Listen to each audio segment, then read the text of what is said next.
जगन्नाथस्य जगन्नाथः नाथ तु मे न संशयः।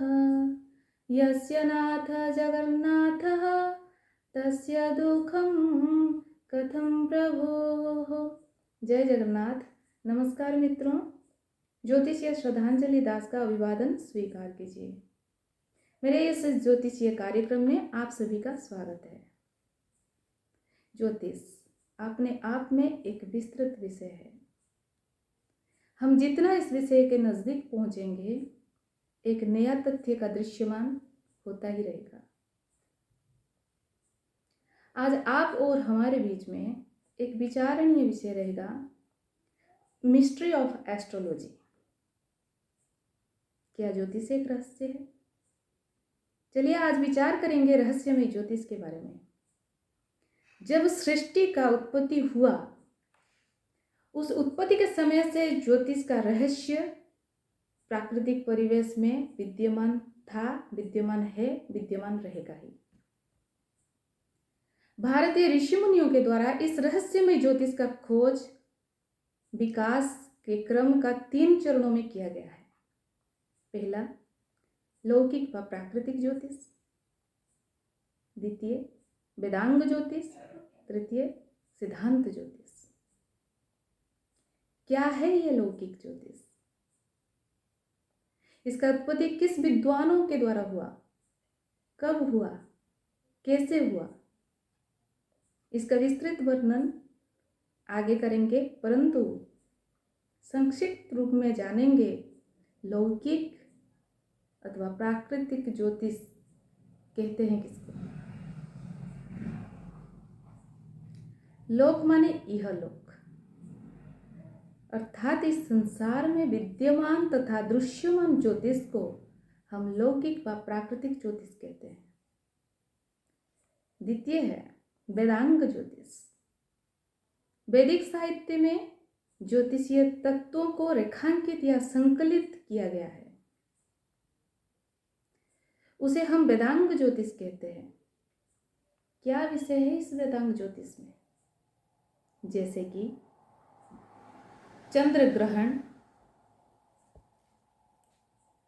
सूर्य पराग,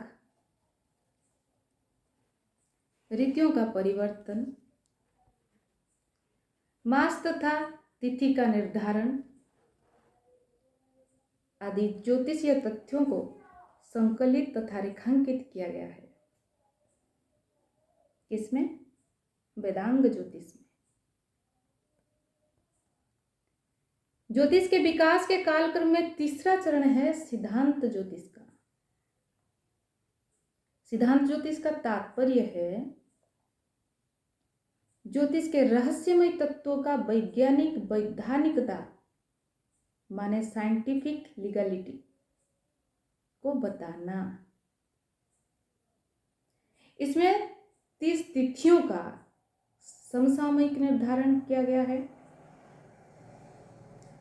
चंद्र 13 डिग्री का है, सूर्य 1 डिग्री का है। दोनों में 12 डिग्री के अंतर को ही हम तिथि को निर्धारित करते हैं। मतलब 12 डिग्री का अंतर को ही हम तिथि कहते हैं व तिथि का निर्धारण करते हैं। 30 तिथियों का एक चांद्रमास होता है।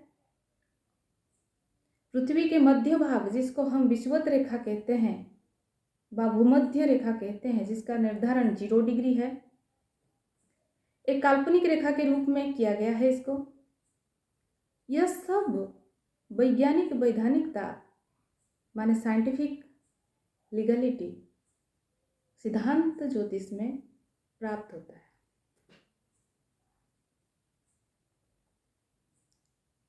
विकास क्रम में 3 चरणों का तो हम चर्चा कर दिए, परंतु इस प्राकृतिक ज्योतिष क्या है, इसका विस्तृत वर्णन हम करेंगे। इस प्राकृतिक परिवेश में ज्योतिष का रहस्य दृश्यगत और अदृश्यगत तरंगों के माध्यम से परिलक्षित होता है।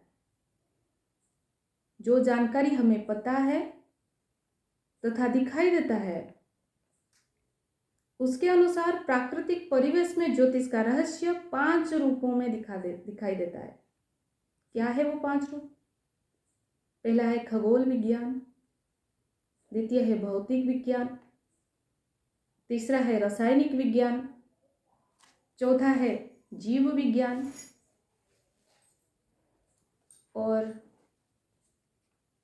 पांचवा है पर्यावरण विज्ञान। जैसे प्रकृति में 5 भाग में विभक्त किए हैं, वैसे ही मानव व्यवहार में भी ज्योतिष का रहस्य 5 लक्षणों में दिखाई देता है, जो कि मौलिक लक्षण और गुण दिखाई देता है, जैसे कि चिंतनशीलता,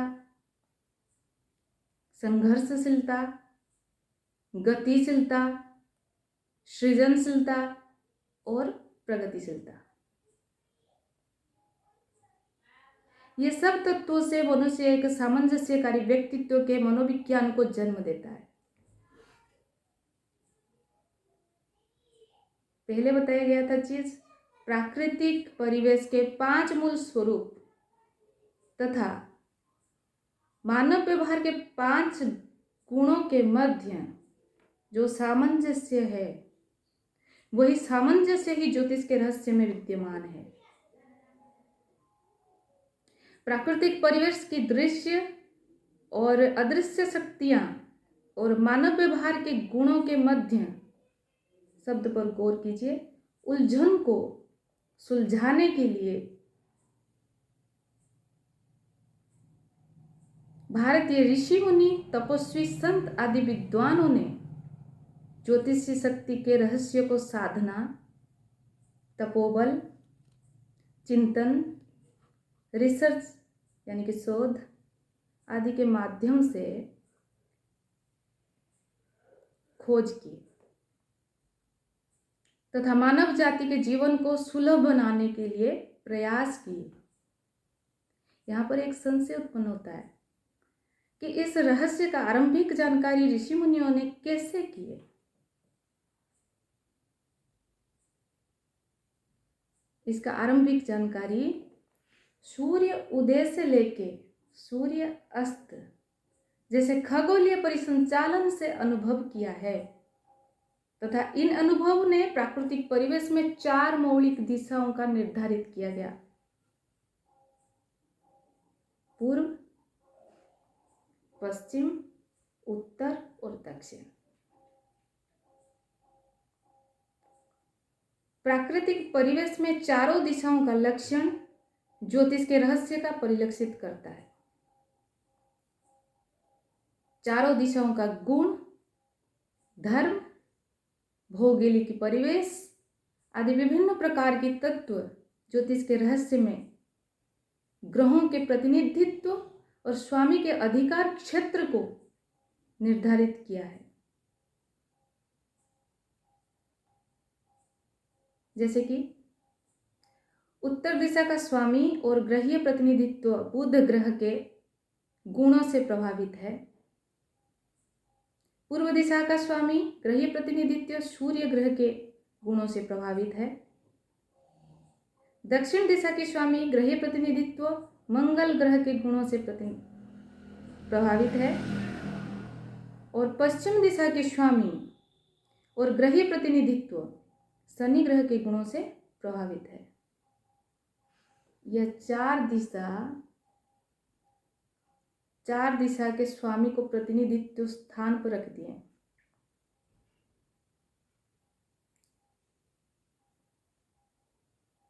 चलिए मित्रों,